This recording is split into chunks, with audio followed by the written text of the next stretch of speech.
Baik, Assalamualaikum warahmatullahi wabarakatuh. Para mahasiswa yang saya cintai dan saya banggakan, Alhamdulillah pada kali ini kita bisa bertemu kembali meskipun tidak live ya.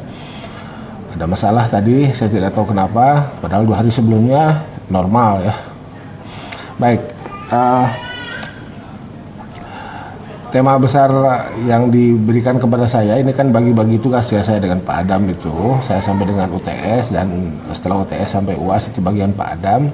Itu terkait dengan aspek normatif ya, historis normatif seperti yang terlihat dalam tayangan-tayangan terdahulu ya. Jadi judul besarnya masih zakat dan kemanusiaan ya.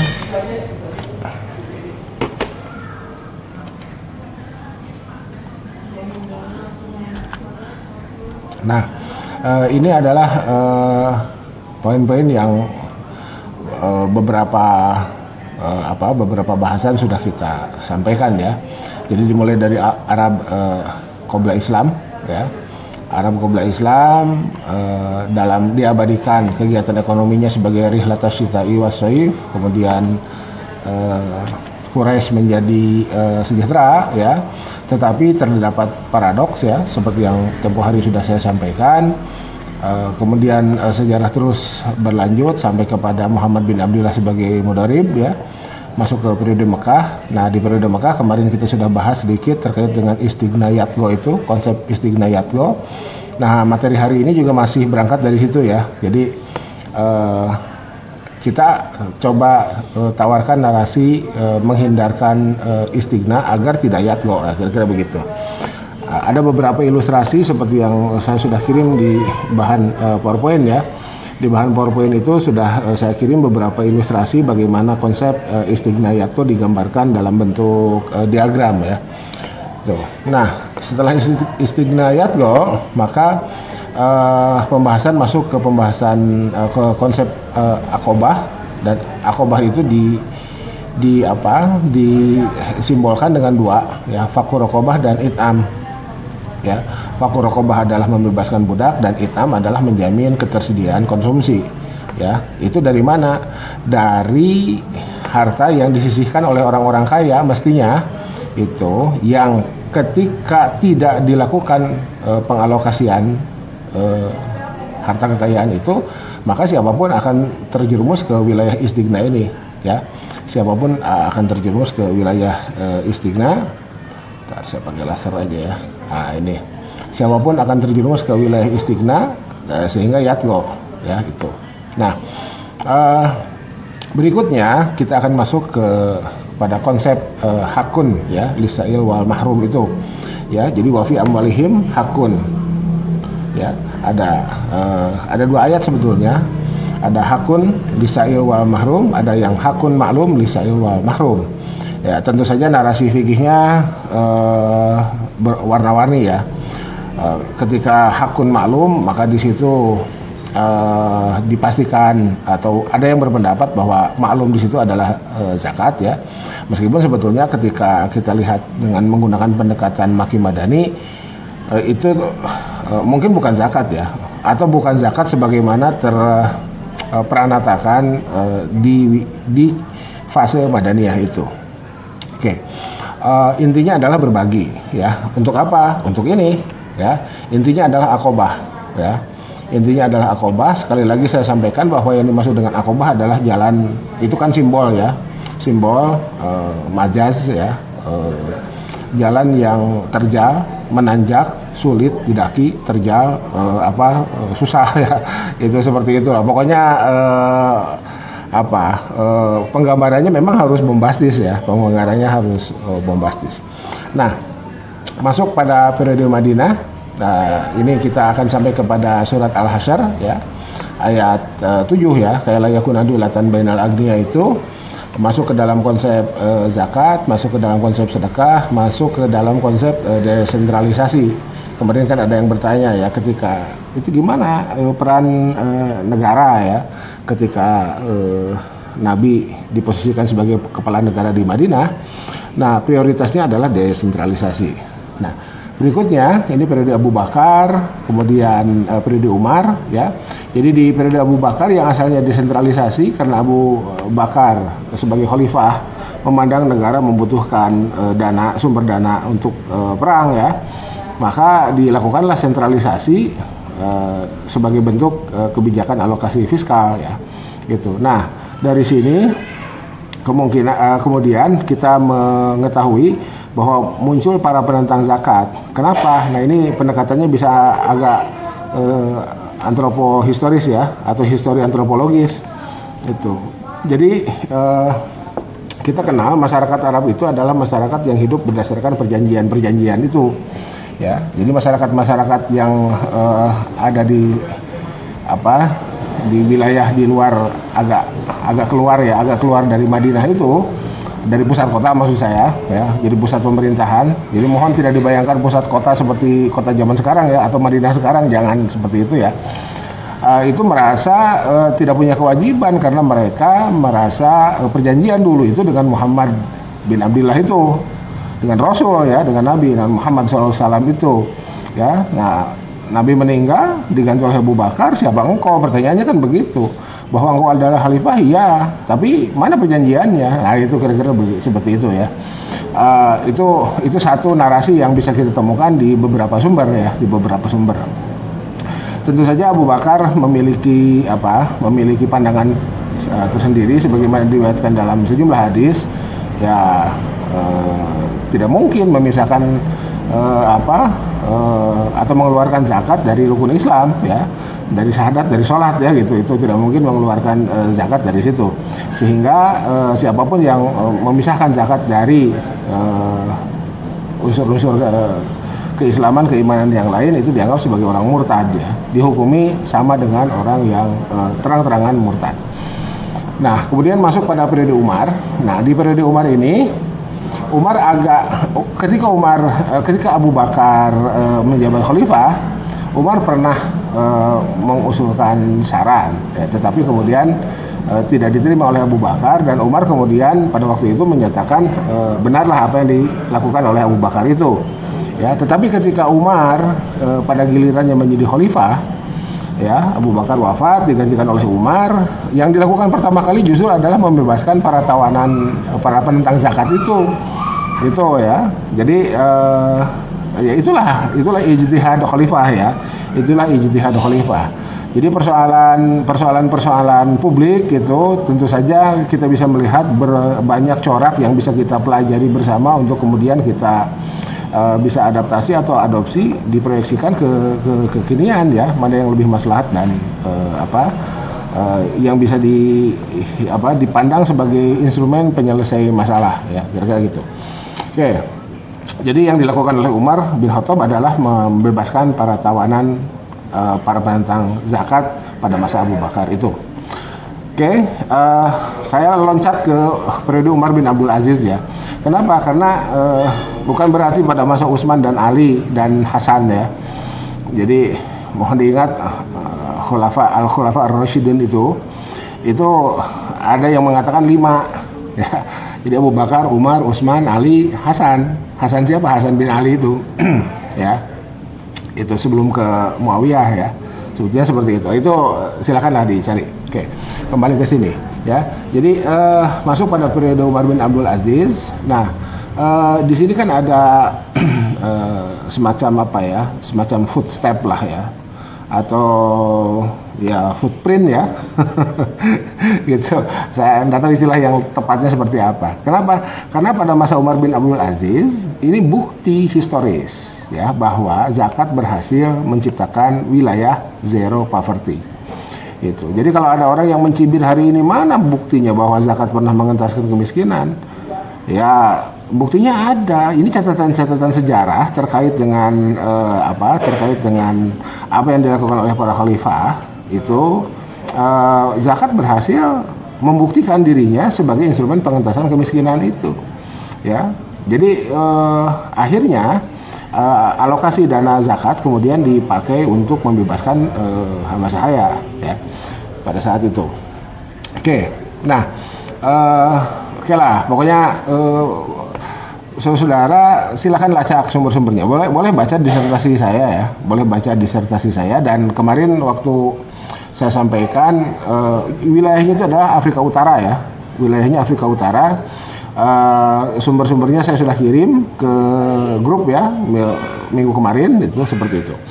Nah, seiring dengan perkembangan zaman ya, perkembangan waktu, maka kemudian zakat sudah membentuk, sudah sudah berwujud fikih ya. Jadi pada masa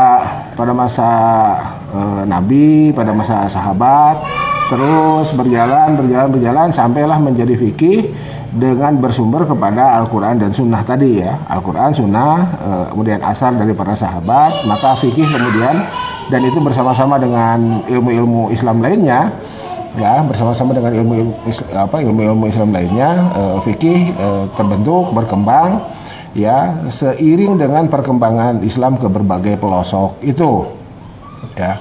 Nah, di wilayah fikih narasi itu berkisar pada aspek normatif ya dan kelembagaan ya, aspek normatif dan kelembagaan. Aspek normatif, apa yang disebut dengan aspek normatif, yaitu sumber-sumber tasri ya, sumber-sumber tasri, ayat Qur'annya, kemudian hadisnya, kemudian asar para sahabat, kalau para ulama, kemudian masuk ke mazhab sampai sampai hari ini sebetulnya. Jadi sampai hari ini mana bukti bahwa zakat itu menyisakan narasi fikih ya, di zakat profesi ya. Jadi saudara, kalau kita lihat zakat profesi itu kan tidak disepakati ya, tidak disepakati zakat profesi betul ada zakat profesi atau tidak ya. Nah, oke.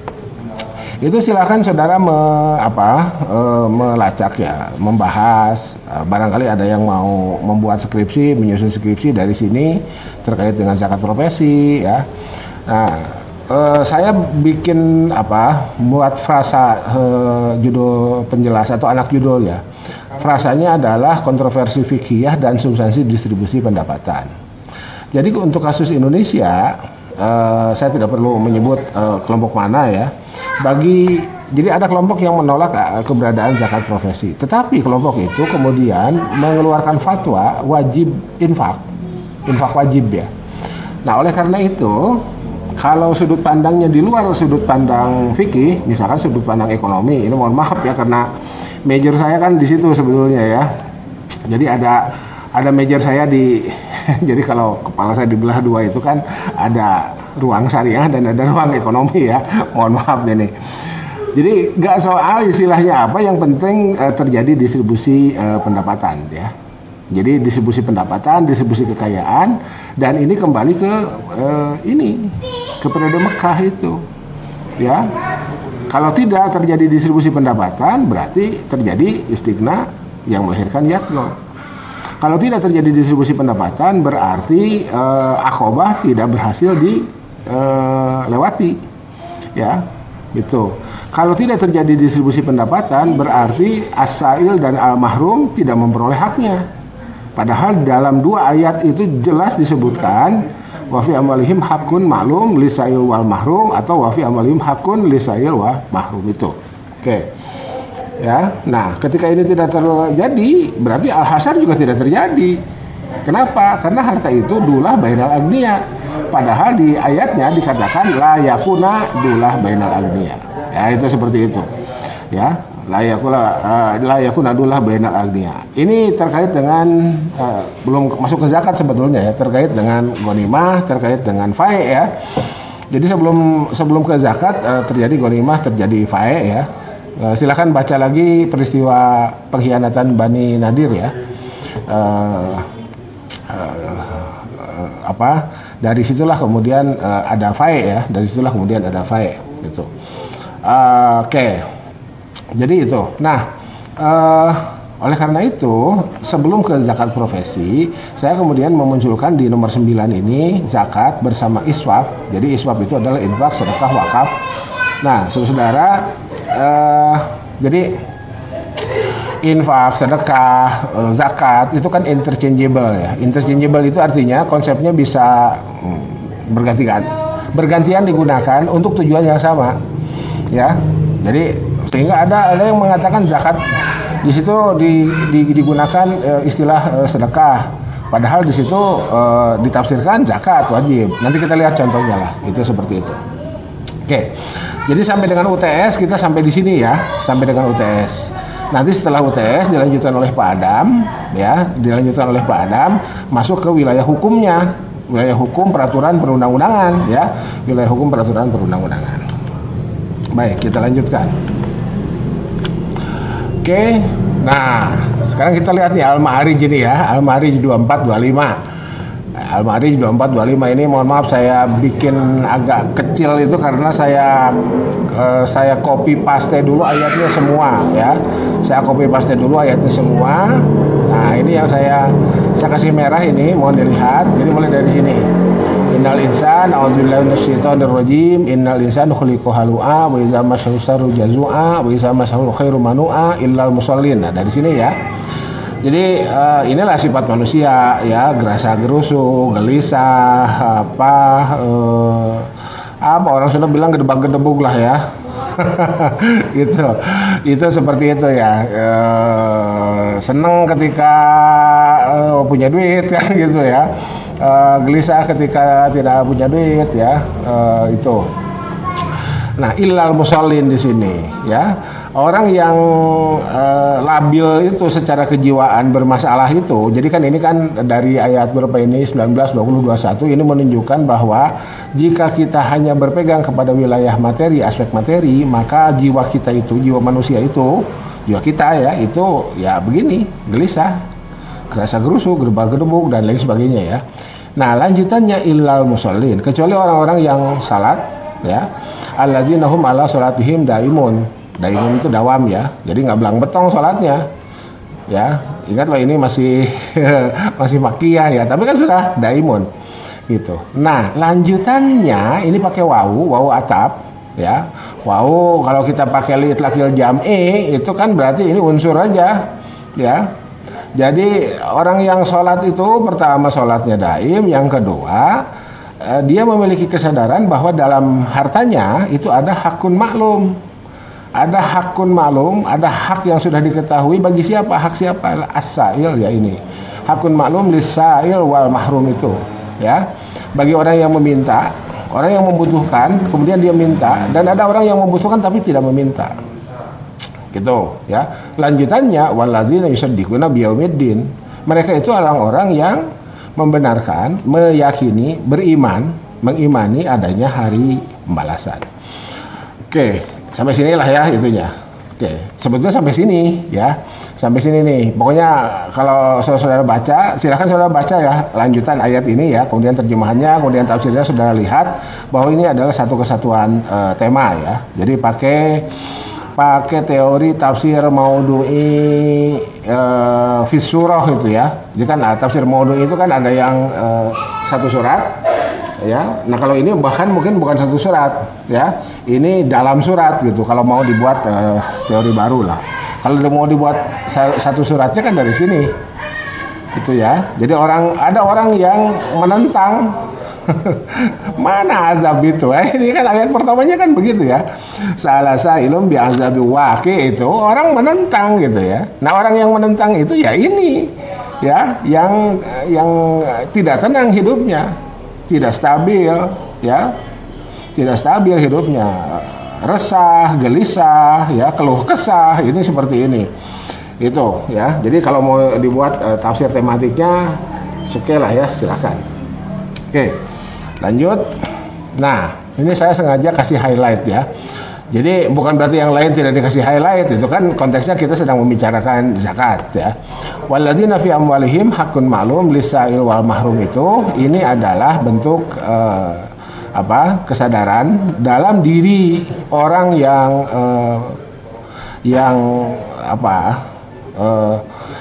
kalau tidak memiliki kesadaran itu maka dia akan terjerumus ke sikap istighna yang melahirkan yatgo tadi itu ya, gitu.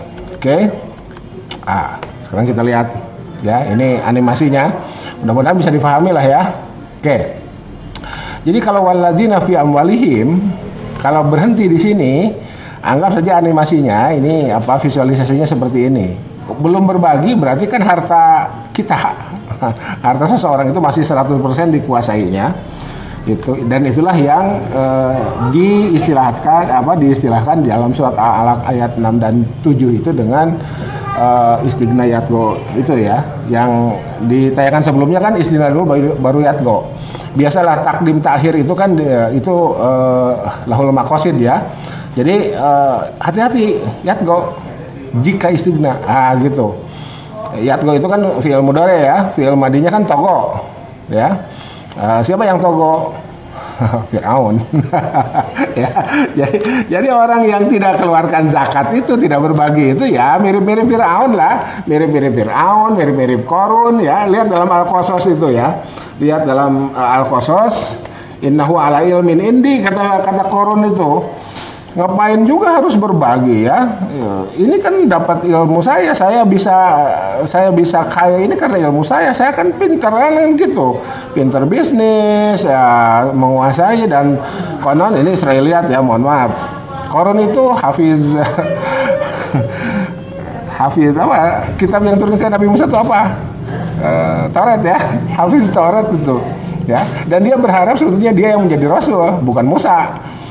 Ya, itu ada, tapi itu Israeliat lah ya.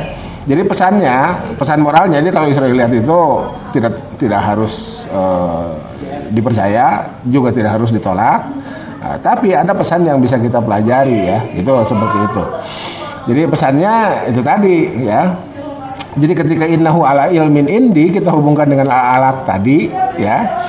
Jadi iqra bismi rabbikal ladzi khalaqal insana min 'alaq, iqra wa rabbukal akram allazi 'allama bil qalam 'allamal insana ma lam ya'lam. Maka variabel pendidikan, pelatihan, keterampilan itu menjadikan orang yang menerimanya itu bisa memperbaiki kehidupannya. Yang asalnya tidak kaya bisa menjadi kaya, kira-kira gitu ya, dengan pendidikan. Ya contohnya banyak lah ya. Ada lowongan kerja minimal S1, nah itu kan seperti itu ya. Jadi ketika minimal S1 itu wujud dalam kehidupan nyata sehari-hari, minimal S1, berarti kalau bukan S1 nggak bisa meraih posisi itu. Nah itu. Nah, tapi kalau kemudian penghasilan orang yang menempati itu menjadi tidak memiliki dalam dirinya tidak memiliki kesadaran untuk berbagi, yaitu istigna melahirkan Yatgo itu sifat Firaun dan sifat Qarun. Oke, walladzina fi amwalihim, kita klik. Nah, ketika ada kesadaran hakun ma'lum lisail wal mahrum, maka ini langsung di sini, ini di dompetnya itu ada satu ruang yang dipakai untuk menyisihkan hartanya ini. Ya, di dompet kita itu ya. Berapa? Nah, mari kita lihat. Ini animasinya ya. Saya bikin animasi lah, segera mudah-mudahan bisa dipahami ya. Mohon maaf kalau malah dengan animasi jadi tidak bisa paham gitu ya. Oke, inilah. Oke, tarif terendah, ukuran terendah itu kan 2,5%. Sorry, bentar. Jadi ketika ini ya, ini menjadi hakun maklum ya. Nah, yang menjadi hak milik kita, hak milik orang yang menguasainya, ini yang saya gambarkan dengan biru, yang kuning itu, kuning kecoklatan itu menjadi hak as-sa'il dan mahrum itu. Tarif awalnya kan sebegini, tarif terendah, bukan tarif awal, tarif terendah zakat itu kan 2,5%. Kalau kita mau menggunakan zakat, mohon diingat bahwa pada masa ayat ini turun zakat belum wajib ya, mohon diingat itu. Oke, 2,5%. Jadi kalau 2,5% yang nggak keluar, berarti gambarnya kan masih begini. Ya, gambarnya masih begini. Ketika 2,5%-nya dikeluarkan, ini ya. Jadi kita masih boleh menguasai 97,5%, yang 2,5%-nya itu sudah harus dikeluarkan. Nah, minimal di dompet kita itu ada ruang khusus lah ya, ada lipatan khusus yang dari 1 juta berapa? 25.000 ya.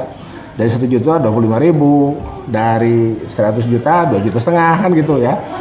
100 juta masuk nggak ke dompet? Masuk kalau pakai giro ya. Pakai cek, kayak pakai uang gira ya, bukan uang karta, atau ATM Gitu ya ATM. Baik. Oke, ini 2,5%. Nah, berikutnya ini 5%. Ya, 2,5%, 5%. Kan ada 5% tarif zakat itu ya. 5% zakat apa? Pertanian yang menggunakan munah ya, biaya. Yang menggunakan biaya itu 5%. Nah, 10% yang tanpa biaya, sawah tanah hujan tanpa biaya, sawah tanah hujan dengan biaya. Nah, kan bisa begitu ya. Contohnya.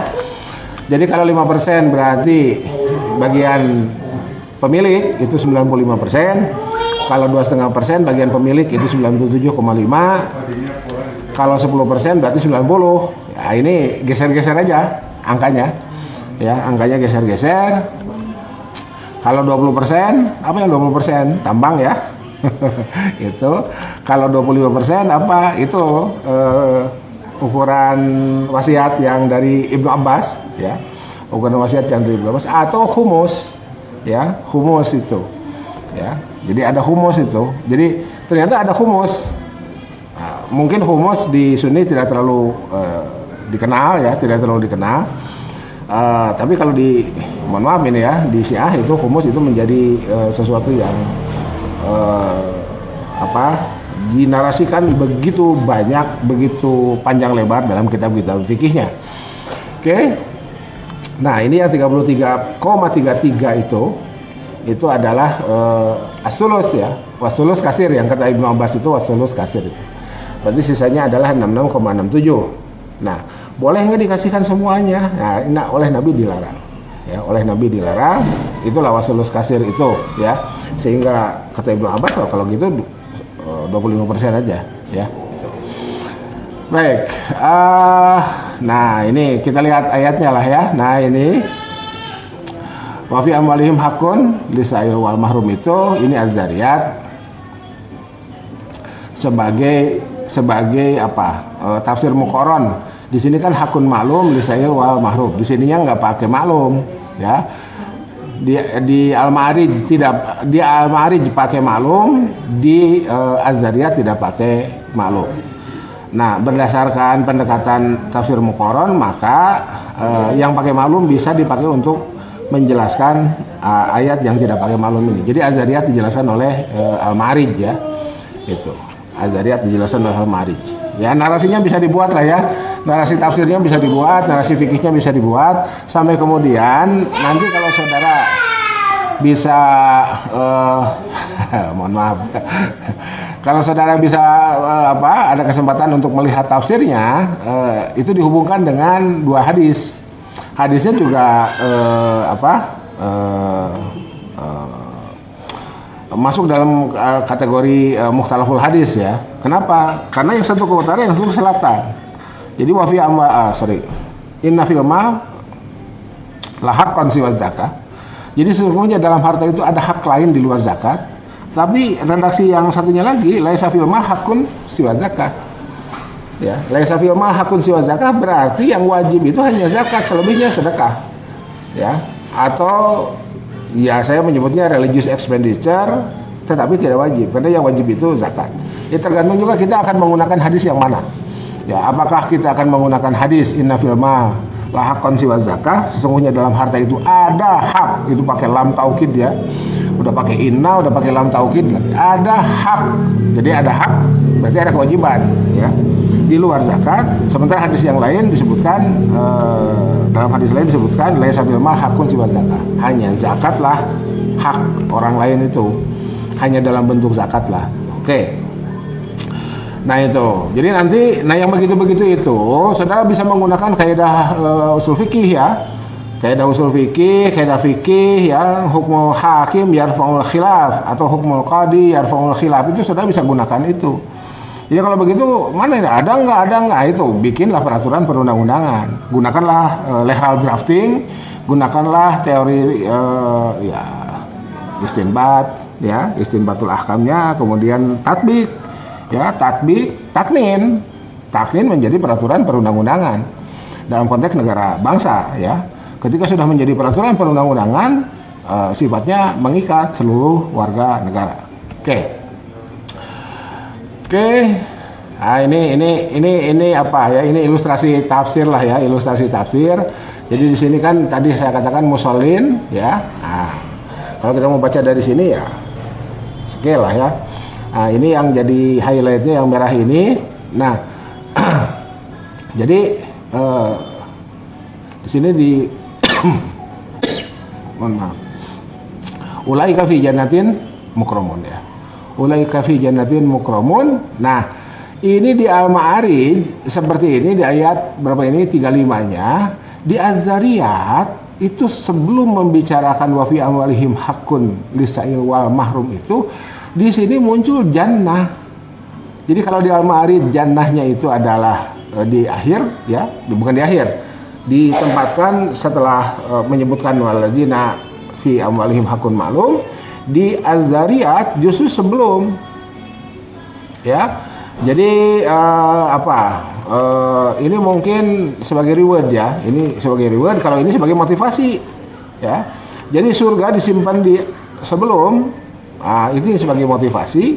Motivasi bagi siapa? Bagi orang yang memiliki kesadaran dalam dirinya bahwa dalam hartanya itu ada hak orang lain. Ya. Nah, kalau ini menjadi reward. Orang yang dalam dirinya memiliki kesadaran bahwa dalam hartanya ada hak orang lain dan dia mendistribusikannya, ya, tidak ngekewek lah ya, tidak dipegang, tidak istighna yang melahirkan yatko itu, maka kemudian rewardnya adalah ini, ya, surga. Di sini surga, di sini surga. Oke, itu seperti itu. Baik, kita lanjut. Ini pola-polanya ya. Jadi makanya Abu Bakar, siapa yang akan memisahkan sholat dengan zakat ya, gitu ya. Orang yang memisahkan sholat dengan zakat ya murtad lah gitu. Kata Abu Bakar kan begitu, ya gitu. Oke, nah ini sholat, zakat, surga di Al-Ma'arij. Di Az-Zariyat ini surga, zakat ya. Sholat berbagi surga, di sini surga berbagi ya. Oke, seperti itu. Oke, sampai sini dulu. Kita tutup dulu lah ya. Kita tutup dulu. Sebab ini sudah 30 menit lebih ya, sudah 30 menit lebih. Jadi kalau menggunakan Zoom ya, 30 menit itu kan kita harus berhenti karena Zoom itu kan 40 menit. 10 menitnya adalah tanya jawab. Oke, sementara tanya jawabnya nanti di WA group saja ya. Ini saya akan upload dulu bahannya. Subhanakallahumma wa bihamdika asyhadu an la ilaha illa anta astaghfiruka wa atubu ilaik. Billahi taufiq wal hidayah, nasrun minallah wa fathun qarib wa basyiril sabirin wallahu muwaffiq ila aqwamit thoriq. Wassalamualaikum warahmatullahi wabarakatuh.